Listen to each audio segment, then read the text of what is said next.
Alangkah sangat menyakitkan para yatim piatu wate hanaso bantu di pelakunya. Sakit mak. Kok buat tu? Long yang kerau, long mak, long orang mak megang kok telat-telat kita biar kudai wate. Adik long yang mentau kuih daya ngai mak naja ju kudai apa yang kesian tu. Maklum kepegat alasanmu manggelah.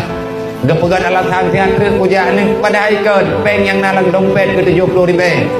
Dia yang nak bawa tenyan 60 ribu, bawa tenyan 60 ribu, dia 3 kilo.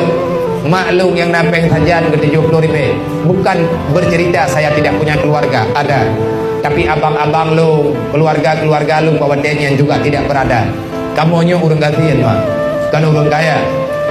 Akhirnya maklum ketebiat dia sama yang lahu. Yang minta tia-tia lemi. Lagi orang memegang ini kampung tanya masih. Yang ururi yang kahanali anu, yang kahanali lah kau. Ketebiat cukup telat-telat tu deh. Gayang ni yang pasti yang murah. Gemat ini